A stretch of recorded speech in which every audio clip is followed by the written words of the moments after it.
Welcome to another episode of A Junior, a Senior, and I. Today is a special episode, kind of full circle, because one of the guests of the first episode is here with us. And we also have a recent guest. So it's like bringing together the past of the podcast with the future of the podcast. And we are going to discuss the bootcamp experience. For that, let's meet our guests. We have Asli and Sami. Please, Asli, could you introduce yourself in 3 sentences or less? Yeah, hi, I'm Aslihan. I am a full stack developer in a small startup based in Brussels currently. Great, you did the 3 sentences and you did not stumble. That was awesome. Sami, could you do the same, please? That was impressive. There's no way I'm keeping to 3 sentences, Pablo. My first concern is that you called me the future of this podcast, and that's a serious issue if I'm the future. But yeah, my name is Sami. I'm based out of London. I'm a senior developer working for Thoughtbot. It's a consultancy, so I get put onto loads of different projects. I just started today on a cryptocurrency app, and I have no idea what I'm doing. Is that still a thing? Apparently, a lot of people have said that to me recently, but I guess there's still some people making money in the industry. Yeah. At the risk of bringing AI, and I don't want to bring AI into this, I thought it was drowned by AI. But let's swiftly move on from that. Thank you for the introduction, Sami.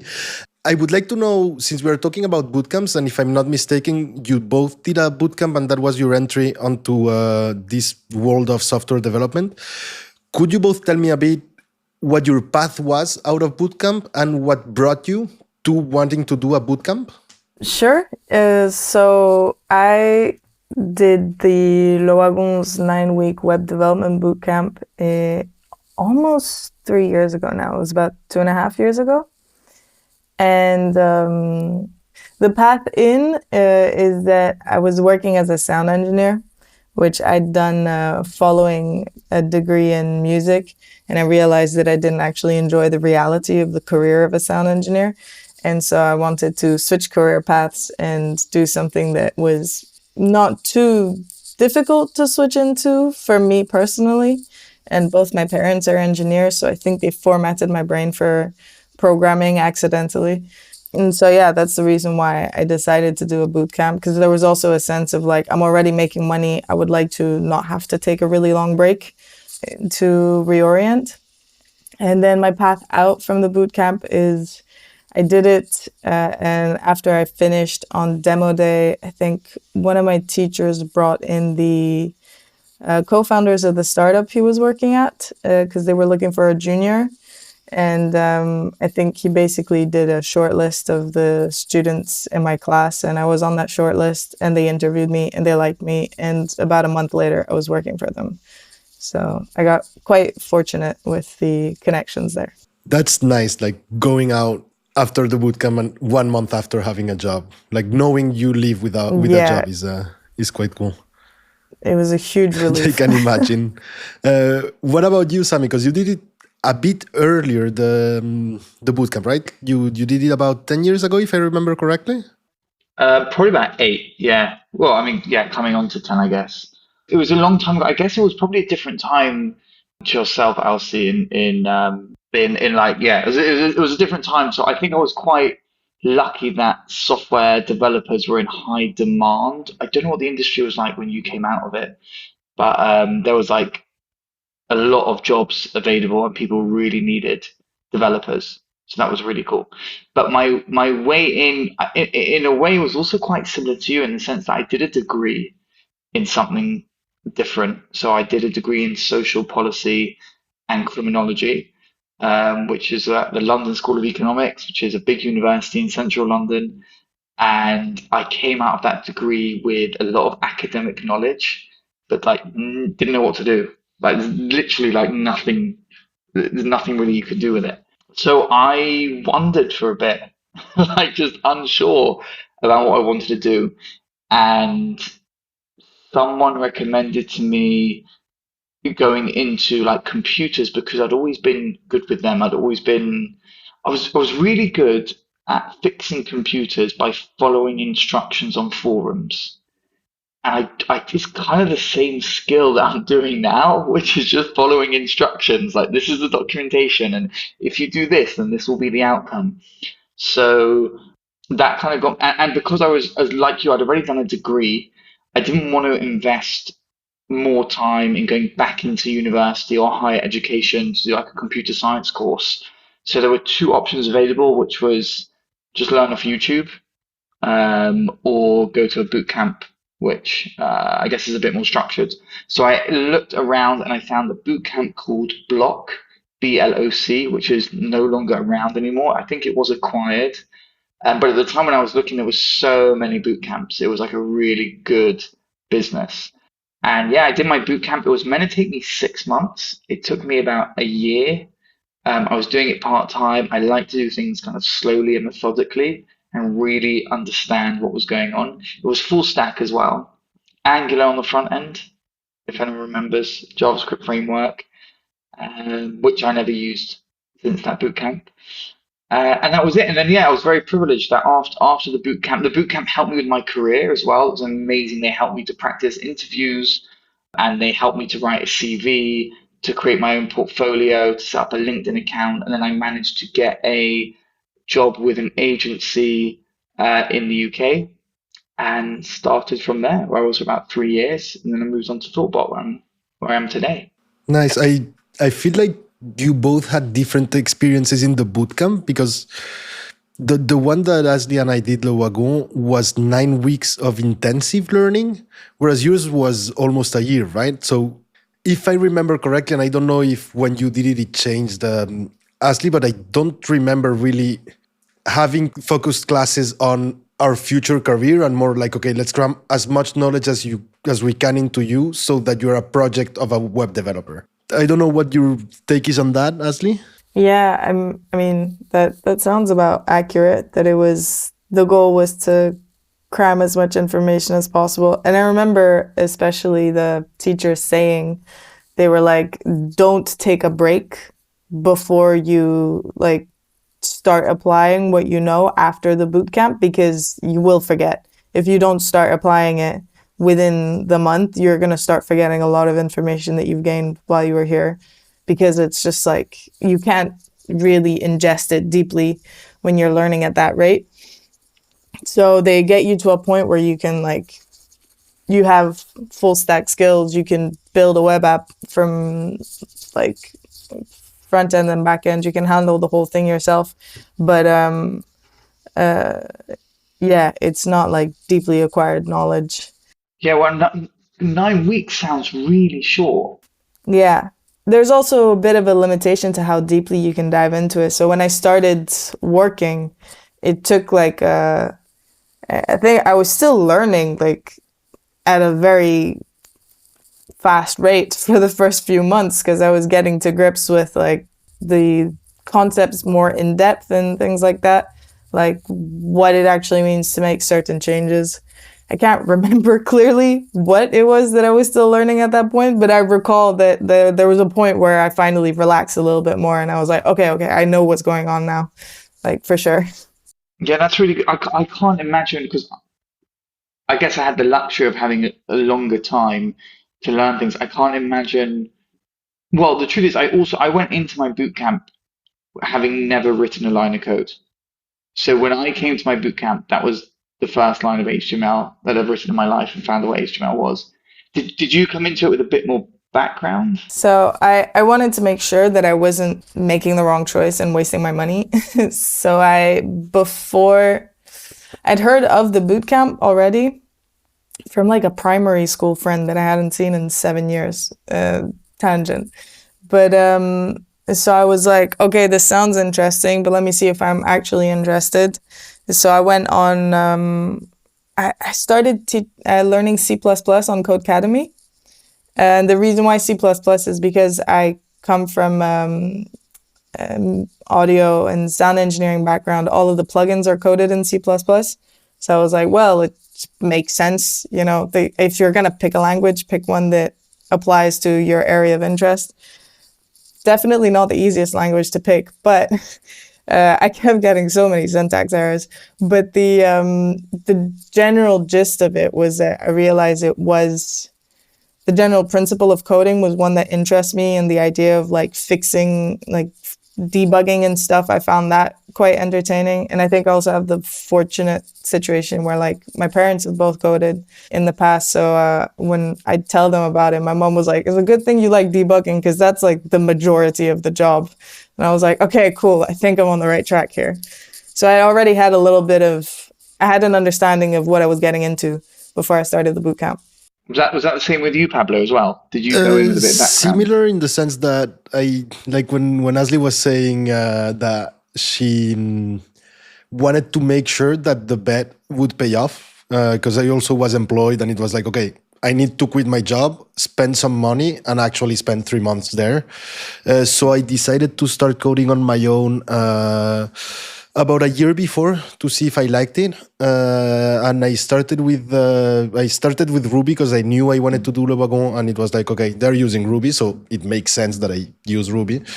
And it was basically doing katas on Code Wars plus following the Odin project, which I don't know if it's still around, but at the time it was basically a free bootcamp based on Ruby on Rails. Like you had the full thing. And at some point I was quite sure I liked it, and I said, okay, I'm gonna register and I'm gonna go. So when I arrived, I was one of the few that actually knew how to code. Like the first week you're doing the basics of Ruby, and it's like how to initialize a variable and stuff like that. And I was like, okay, I know this stuff. So I was getting a lot more information out of the classes because the basics I already had, right? But then how do you go? This is another thing, because like a boot camp, or if you do any of these like coding courses on YouTube, like you said, the Odin project, if that's still around, that will teach you how to code. But where do you get that high level picture of like, okay, this is how the internet works. There's requests are made to a server and a response. What's the internet, man? Like, where do you? It's the clouds. It's the clouds in the sky. Where do you understand about, I don't know, databases or like those more agnostic principles? Maybe you got those in your bootcamp, like version control, or did you kind of just have to pick all of that up on the job? They cover all that in the bootcamp. It's just that they cover it to like just enough for you to get by for the final projects, and then when you start working, you end up having to dive deeper into it, and that's when you like really learn better what it is that they're talking about. But we touch on, I think, for example, databasing is 3 days of lessons. And I think the principle of like requests and all of that, it's covered in a couple days. So you know that it exists as a concept. You have just enough information to get things working, but not to a very high level of understanding. Does that make sense? Yeah, if I had to paint an analogy, I don't know if you're both aware of the concept of paintbrush learning. I think I first read it from Kent Beck, but I'm also guilty of attributing a lot of things interesting that I read to him. So I'm going to say Kent Beck, but it might not be him. Basically, paintbrush learning is, when you're painting a room and you pass the paintbrush and then some lines will go deeper into the wall. The idea is that you try to learn a lot of things and you go deeper into what interests you. Here it's pencil learning. So you're getting a thin line of a lot of things, but you're not getting any depth. So in databases, you're learning about, okay, a foreign key is something that exists, but don't look too deep into it. If you create a relationship here and you can use the has one or the has many, and it means that it will recognize that. An index is that, but don't look too deep into it. So you're getting a very thin line that allows you to pick up later threads in there, but you're not getting any depth into almost anything, a bit more into Rails. But for example, the way they make you aware of testing is basically you're using directed TDD. So you're not writing any tests, but the code you're producing is done in TDD style. because you have specs that need to be green one by one for all the exercises, right? But you know what's funny is you just said that. Like that's what I'm doing like a lot in my current day-to-day work. I'm trying to do that pencil learning actually a lot to avoid going down rabbit holes. So I said I joined this crypto project today at Thoughtbot, and it's got a React Native front end, Ruby on Rails back end. I haven't programmed in React Native for like 4 or 5 years, so it like lots of things have changed. I don't do JavaScript that often as well. So in order to make like I'm trying to make sure that I don't go too deep into things, like very surface level understanding of okay, this is what the front end is doing. If I need to dive deeper, I probably can, but I need to stay focused on the parts of the application that are really important right now. So that's just it's quite a good skill. I feel like I have to do that quite a lot when I join big code bases. I have to like put lots of things to the side and say just okay, understand those things on a surface level and understand deeper the thing that actually is going to be valuable and what the feature that I need to work on. Do you feel that Le Wagon prepared you for that, Asli? The fact that it was like pencil line of knowledge, did it prepare you for, okay, I'm not going to get everything, but just I got to keep moving? I don't know, because so the reason why I'm saying I don't know is because what Sami is talking about is different from the experience that I've had, because I left Le Wagon to work at a startup that is fully Ruby on Rails. We're React now in the front end. We're migrating.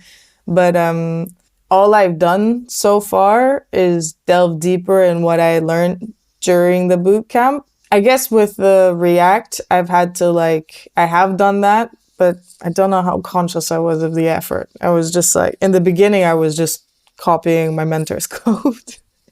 I was like, he does it like this. I will do the same style and I will figure out how to write the code in the same style that my mentor is writing. And then at some point, after I think doing a couple front end projects, I got the hang of it. I'm sure there's things I'm still missing because he set up a lot of stuff himself that I'm using now, and that I would have to go and dig into the code that he wrote to really understand more in depth. But yeah, I don't consciously recall having to apply that skill of getting surface level and then going deeper and stuff. I see. And for you, Sami, because we're focusing on our experience on the bootcamp, but for you it must have been quite different, right? To be able to take the time, like a year to learn.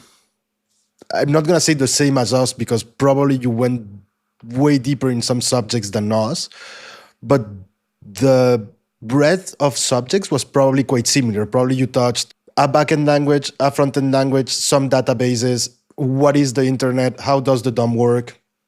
Do a project or something along those lines, right? Yeah, it was pretty similar. How was your experience in that? Because you were able to take enough time to actually process all the shit that was thrown at us. Yeah. Oh, okay. So, well, I loved it. And I really enjoy going deep into things. Like that's, I really get an enjoyment out of unraveling what's really going on and simplifying things. So it was great. But I think I've had to learn as I've got into the industry a bit more, and maybe it's because of the agency or consultancy work that I've done. I've never worked for a product company where I'm on a one code base. I'm always moving, every couple of months or around that. So I've had to learn to try and pick up things quite quickly, and then try and go deep on things, but know exactly when I've got enough value that I need to stop. Because I feel, I'm always, maybe the truth is you probably are at product companies as well because you have different priorities, but I'm always running against time. And so I miss being able to go deeper into things that I was able to do on my bootcamp. I echo this sentiment of you're always running against time. That doesn't change whether you're a product company or not. My personal belief in that is that no matter how much you do, you could always do more. The requests that are gonna come will be a multiple of what you can do. It will never be like, okay, we need just this page and that's it, and then the job is done, right? Like the product team or the company will always have enough things for whatever capacity for work you have. And I guess that doesn't change in consultancy or in product companies. Yeah, I don't want to take us to AI. I really don't, but that's what people. I'm not, and I'm not going to. I'm Okay? emphatically closing this Yeah. door. But that's what like people are saying about AI in the sense of that AI will be able to do so much that maybe there won't be a need for development. So one of the counter arguments is that no matter how much AI will be able to do, the requests will come in just as fast. So it's not like AI comes in and then your backlog is empty. AI comes in and therefore the request for features increases. Oh, I can do this, I can do this, I can do this. It will that volume of requests will always remain high. Just people will build more. Yes, there is a world where AI makes your backlog empty. Is if you ask AI to empty your backlog, it might just delete all the items. I think it could do that. Asli, I don't know if you want to say something about the AI topic before I really close the door on it, because Sami has a tendency of bringing AI into things. Don't really have much to say except that it made me think of that principle of like a task will take the time allocated to it, regardless of how much time you give it. I think it's the same principle as if you have the means will be used. Like if the resource is there, it will be used to full capacity, I think. Yeah, a twisted version of Parkinson's law. Parkinson's law is, I believe, the one that says that the time the task will take will expand with the time allotted. So in here, it's the demands placed upon you will depend on how much capacity you have. And so. Closing emphatically again this AI door, I do have a question that occurred to me when I realized how about 5 years had passed between both of your bootcamp experiences. How many or what percentage or what proportion of people found a job after leaving your bootcamps? I mean, why you think about it? I don't know.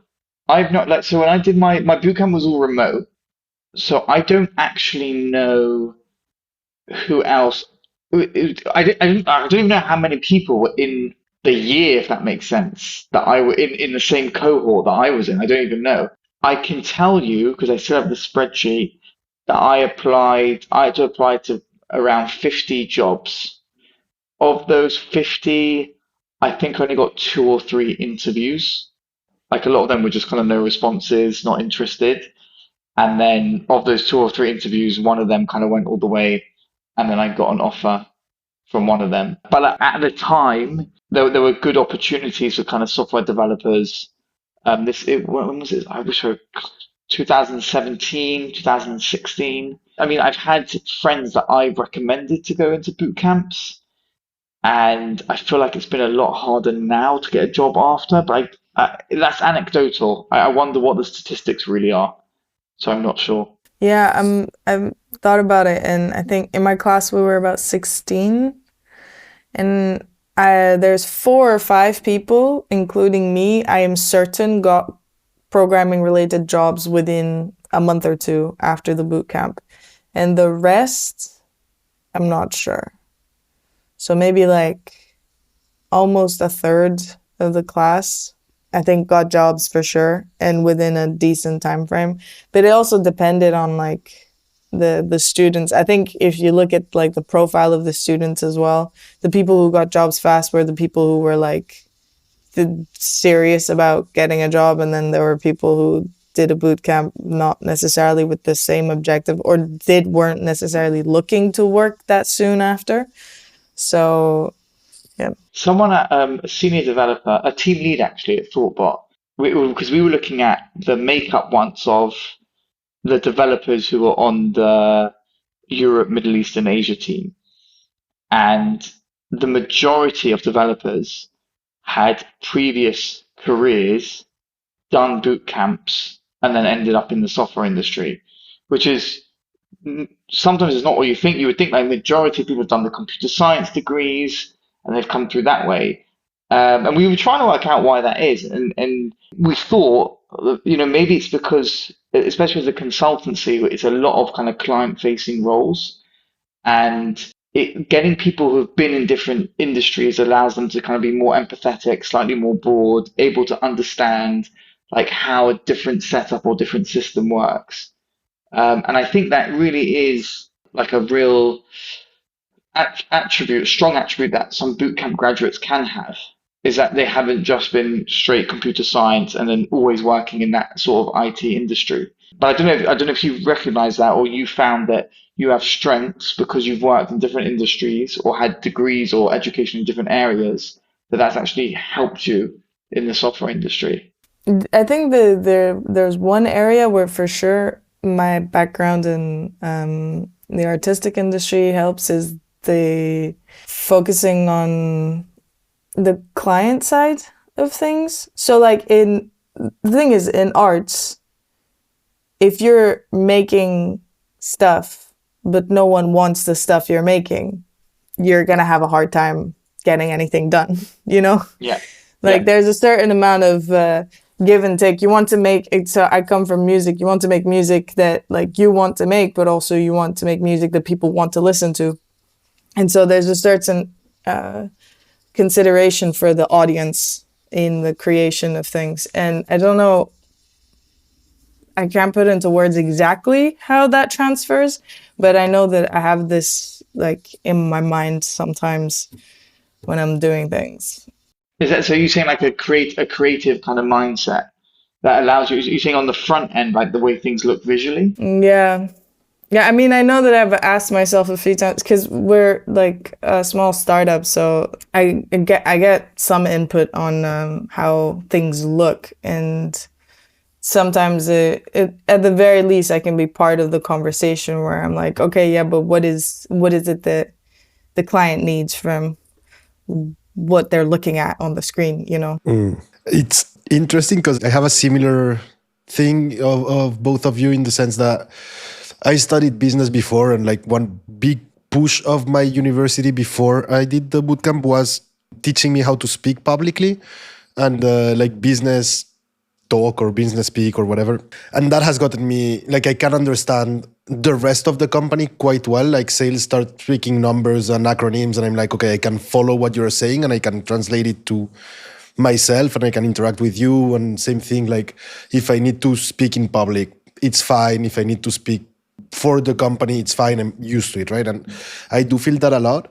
On the other hand, in the artistic part, I'm my team gets scared when I give any input on the front end.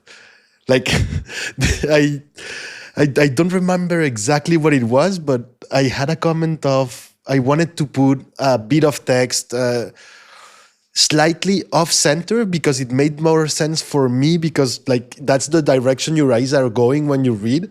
And they all looked at me like I was crazy, obviously overruled me, and have been scared of me touching anything design since then. I can integrate front end parts, but I cannot take any decisions in design, which again speaks of the different backgrounds, right? Like that artsy part that you bring, I comes from a background that is not computer science, right? But I want to come back to that third you said of people that actually found a job rather quickly. I'm quite surprised because, as you said, right, it depends of the motivation. And Le Wagon at least also used to advertise itself as like a bootcamp for entrepreneurs. It was more like get your first app rolling more than get a career in software development. So a third of people getting jobs is quite high, especially since, at least anecdotally, the industry has kind of changed. And I believe from my promotion in Le Wagon, it was also about a third, maybe 2/5, but it was around those lines. I do want to say that I think there was a certain amount of luck in play. I think it was a combination of obviously the dedication of the people who got the jobs, how serious they were about it, and luck because there was a couple companies who were looking for juniors as we ended the bootcamp and who were part of the Le Wagon network. So I think those were big advantages. I think both the companies that hired juniors have not hired in the like 2 years since, the two that I'm thinking of at least. And at least like my startup, we haven't hired since, you know. And among the people who got jobs yet, there's two other people that I'm thinking of that didn't get jobs through the Le Wagon network, but One of them was applying during the boot camp. Like about halfway through, he started applying. And the other one, I think he got an internship and then it turned into a job.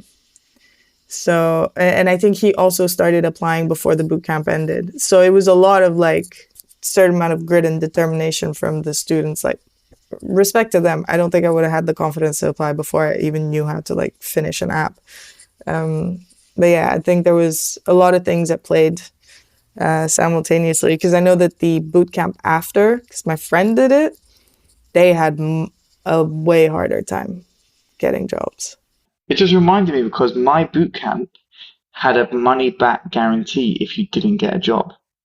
Oh. Yeah, but there were some constraints to it. So because it was based in America, I didn't get that guarantee because I was in the UK. But the majority of people were in America. So like if you are in America and you agree to apply to X amount of jobs within a certain amount of time frame and still like 1 year after you hadn't got a job, then like you could get your money back. So just as you were saying, like the wagon was maybe towards more people who would go into their own startups and wasn't necessarily about getting a job placement. Like that was the unique selling point of the bootcamp that I did, was this whole money back guarantee. Something that Asli said made me realize that one part of the strength of Le Wagon was the network. In this, because I also got a job basically through the Le Wagon network, and I think it's the case for quite a lot of people that get a job there, because the alumni in Le Wagon must count themselves in thousands by now, even high thousands, like 6, 7, 8,000 at least. I'm not sure about of a number. I might be widely underestimating how many alumni they are. Was it not 20? 20,000? It might be. I feel like that was a thing that was announced about a year ago or something, that they'd hit 20,000 alumni, but I'm not sure. It might be. So, but let's say 20,000 then. And that, I feel, allowed people to find a job more easily, because like people have done the same school as you. It's easier, right? Did that exist in the bootcamp you did, Sami? Like, was this alumni part something?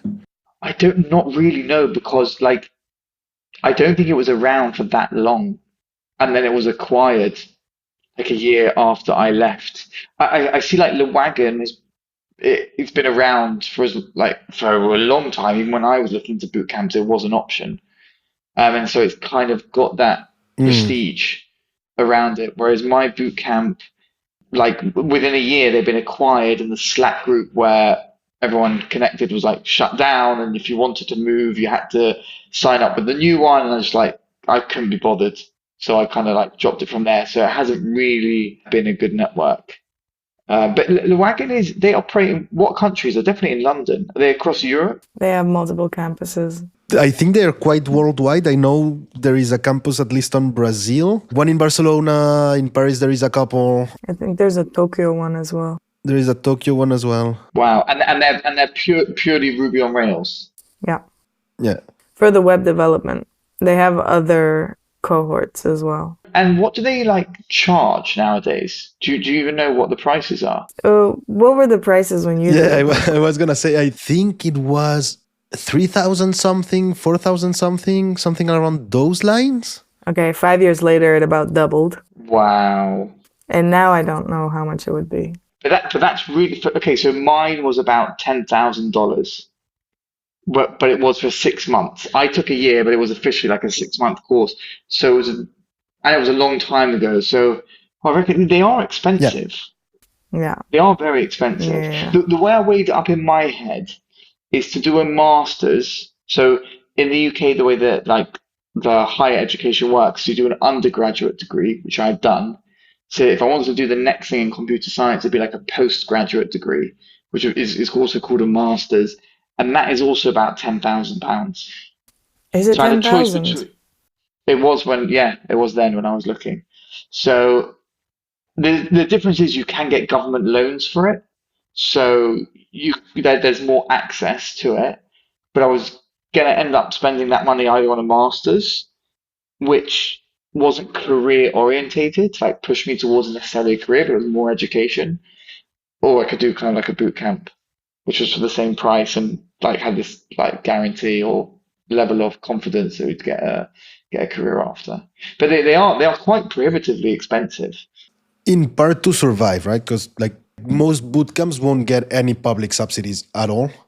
So I think it's more reflective on the price of education in general more than anything else. The fact that we can get, at least in Belgium, university quite cheap speaks more about the investment the government makes into education rather than the boot camps are extremely expensive, which they also are. It kind of brings me in a roundabout way about to the second topic I wanted to talk about today. I don't think we will have time to talk about all the topics, but what do you think the place of boot camps is today? Because we know the place they had like 8 years ago, 2.5 years ago. Has that changed?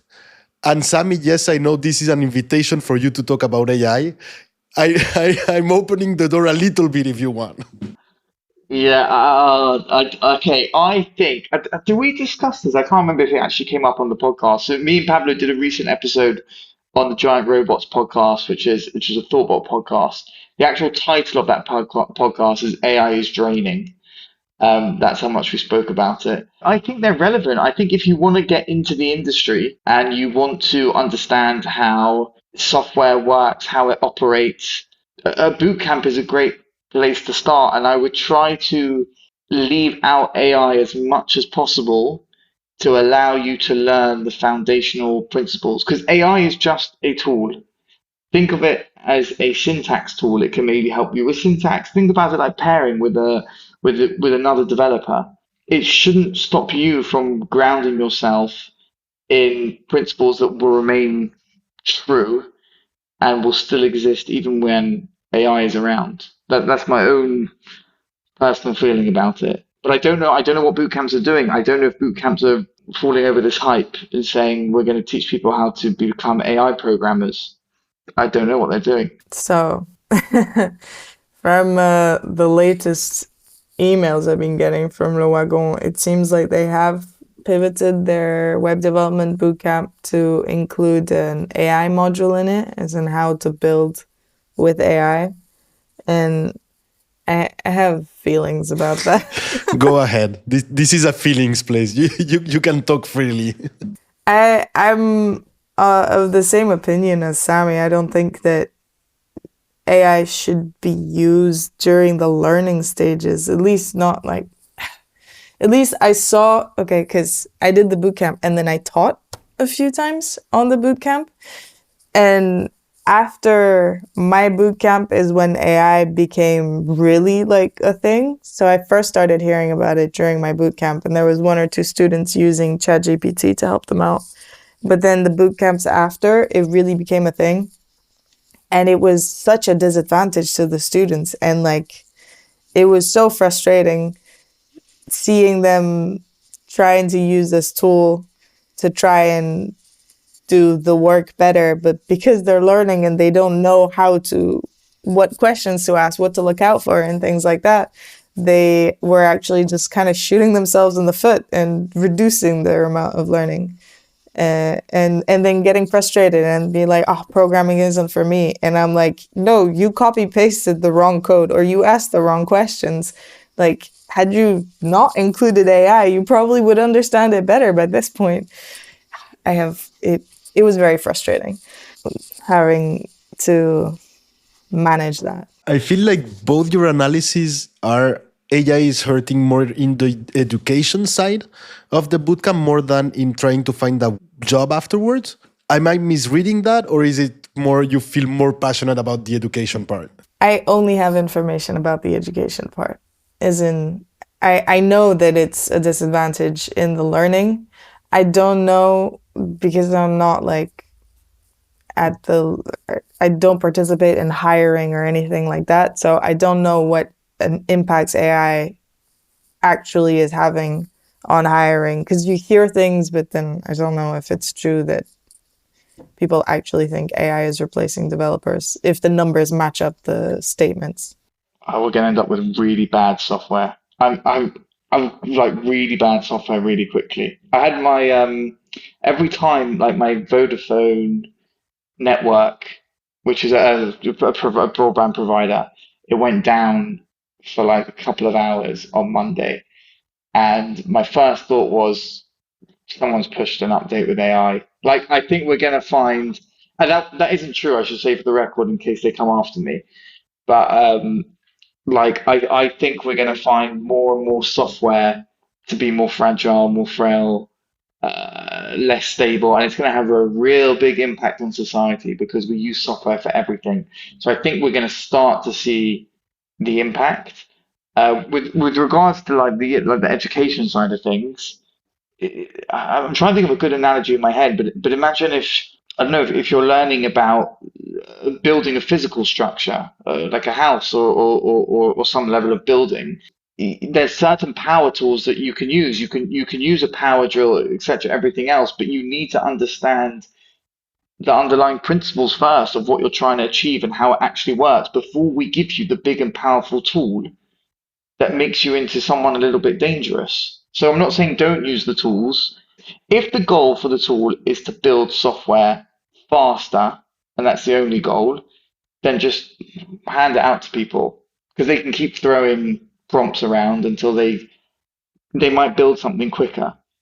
If the idea is to build something which has quality, the ability to change, I think you can use AI, but you've always got to remember what the goal is. And if you're using it to get towards that goal, I think you can use it in a sensible way. I follow, I'm gonna mispronounce his name, but Gergerly or Orzot or Orloz or something like that. He was an engineer at Uber and then started a newsletter, now has a podcast. And he has a lot of insights into the industry because he has talked to a lot of people and like he's made a career out of talking to people in the industry.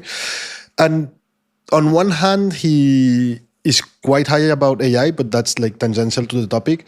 On the other, he keeps throwing around numbers saying that bootcamps are suffering, but his analysis is not AI is taking away the job of bootcamps. It's more the layoffs that happened post-COVID mean that the amount of senior developers looking for a job has grown.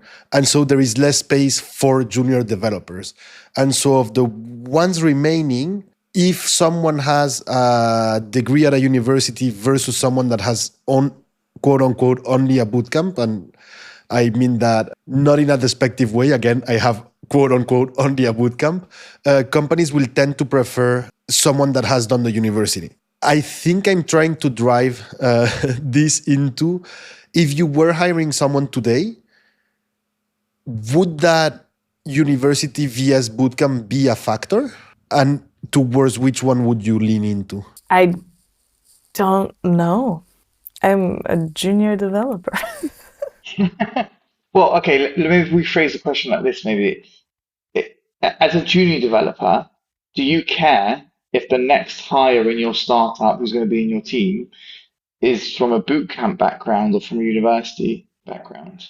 No, I care that they can bring in like a complementary skill set, but where they got that skill set doesn't really matter. I'll just interject here. This is why Sami is such a great podcast host, and you should go listen to the Giant Robots, because I spent 1 minute making a question that he transformed in a 10-second question that was way more on point. You know, I've actually been thinking that sometimes I'm like, who's the podcaster here? Like, Yeah, I couldn't agree with you more, Pablo. The way you described it perfectly. Yeah, it's actually so funny coming on as a guest. It's really hard to take myself out of that kind of like host mode. But to go to your question, I think it's similar to Elsie that and I've always found this actually very like a breath of fresh air about the software industry, is that it's always been about can you do the job and not necessarily where did you learn or how did you get there. Like it's very open in that sense. I think the trends in hiring, sorry, trends is the wrong word. The ceremonies that we have in hiring tend to be like a technical interview or a take-home project. And so we try to work out if someone has technical skills, but not necessarily where they got them from. And I've always liked that about the industry. The only place where I see this becoming an issue is if you have like a hiring manager or a recruitment team who say, there's an arbitrary rule which says we only accept people with a degree. And people say that to me. People say like, well, your degree cost you, what would it have been? Maybe around £30,000. I came out in debt from my degree, and it's more now. You come out about £90,000 in debt. Check the figures if anyone really wants to. But in the UK, it's definitely more now. So people ask me like, well, was that worth it? Like, why did you do a degree, accrue all that debt? You could have just gone straight to a boot camp. And the truth is, I agree with them, but I don't know if the companies I've worked for, if I would have fallen out at an earlier round of hiring if I didn't have a degree, even though it wasn't computer science. I don't know. I've never looked into it.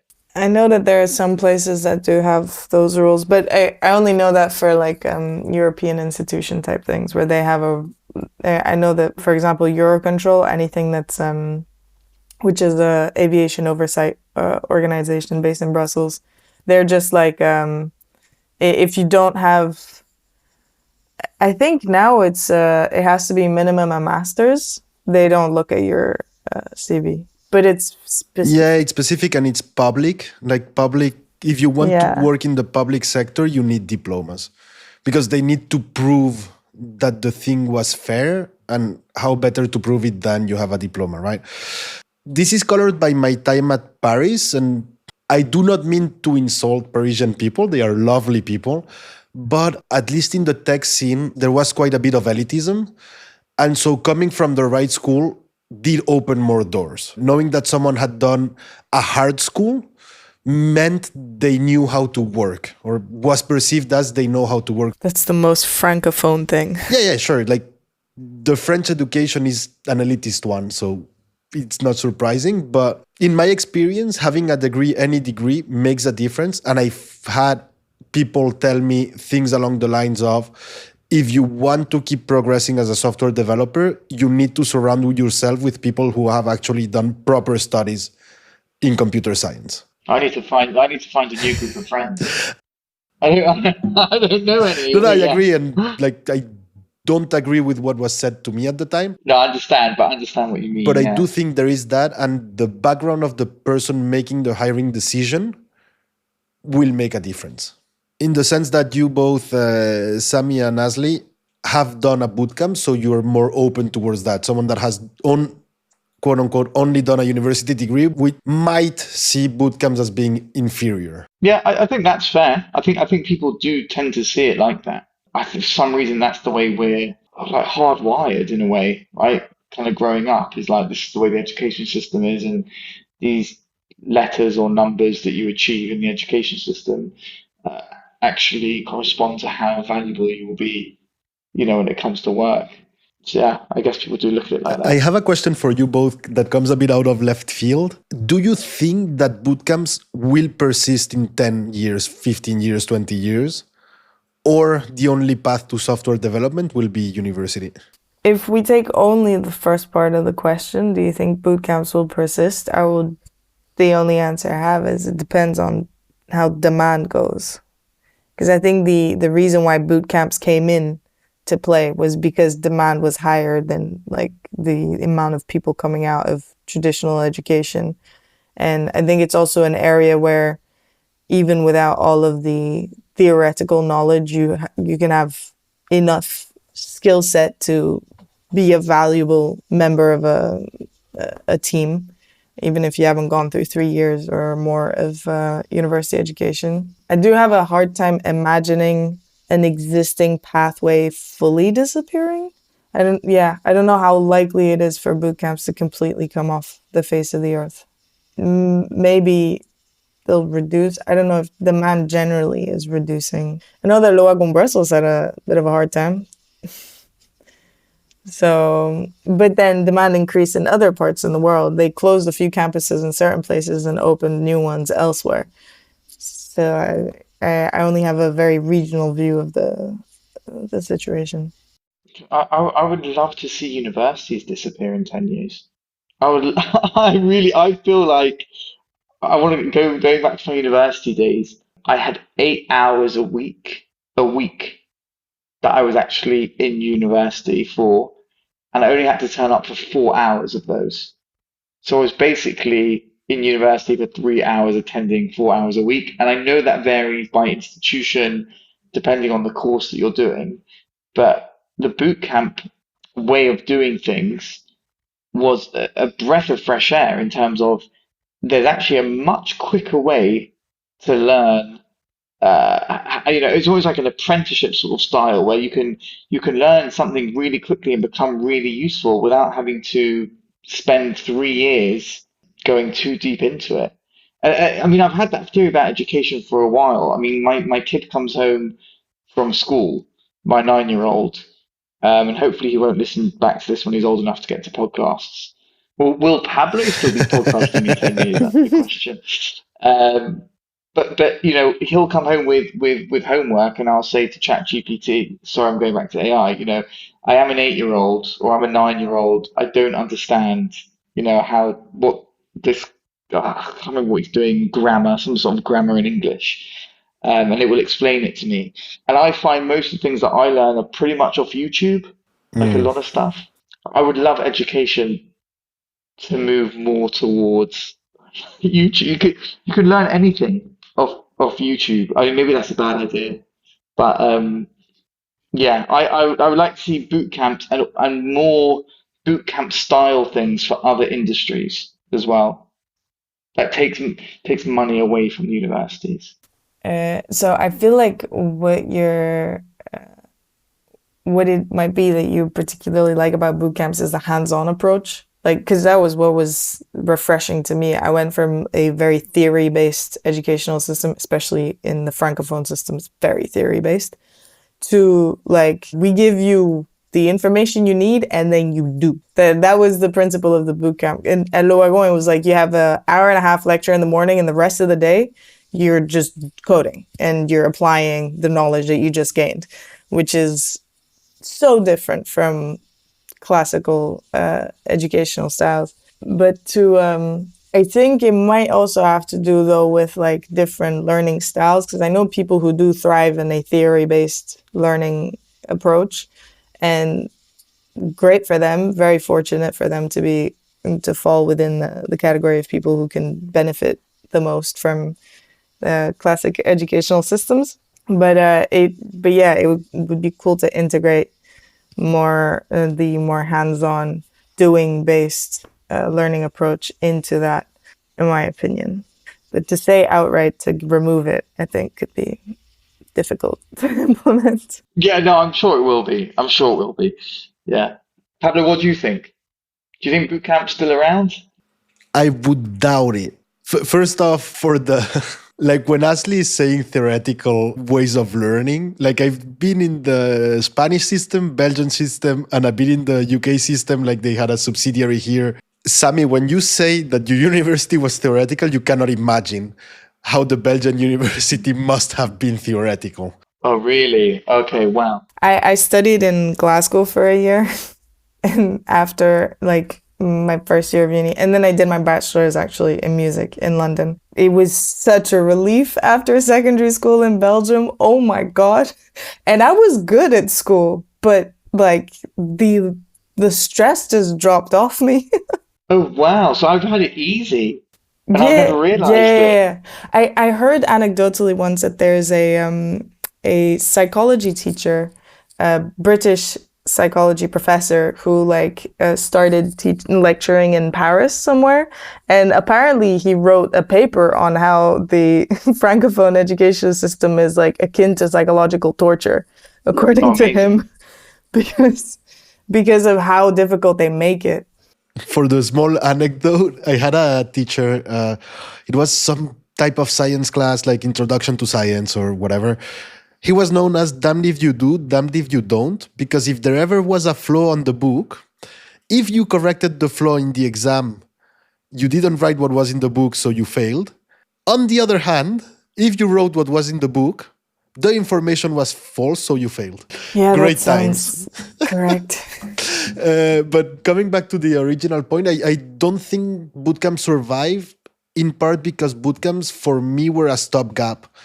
between, as Asli said, demand and supply. And more people are now starting computer science degrees in university. And I think bootcamps only work if there is a lot of demand. Because there is a minimum cost of a bootcamp, you need a lot of turnover.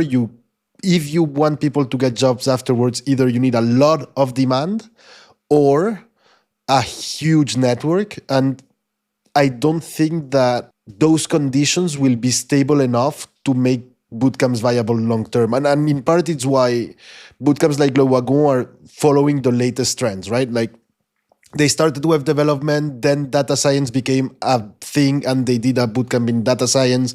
Now AI is a thing, and they push a lot of AI. And for bootcamps to work, my belief is that they have to keep surfing the wave. And I don't know that that's viable. Whereas the university is a different thing. It's slower.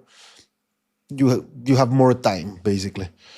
And still, like, the promise of a degree is still something really important, both status wise and professional wise in our current world. So I don't see a path where bootcamps survive. And after that depressing note, I'm getting close to the end of the episode. Whilst bootcamps are still here, what would your recommendations be to someone that's fresh out of a bootcamp? Like, what should they do to find their next job, to keep progressing in their next job, etc.? So, given that the way that I found my job was kind of luck, I don't know if I'm well suited actually to give good advice on the topic. I tried to give advice to my friend, as I said, who did the bootcamp literally after me, and he had a very hard time for the first year and a half, I think. He only got he got freelance. He managed to get a few freelance projects, but then that ironically became a disadvantage because when he was trying to apply to places, his only experience being like relatively short and self-led meant that people were.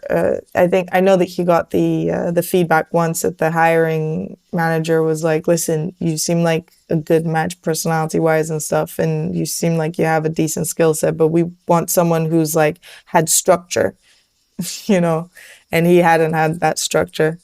So it's a difficult one. But I also know that he like continued working on his own personal projects, and eventually, like, it took some work and determination, but he did eventually land a job, again through the network though. So I feel like networking is a big one for boot camps.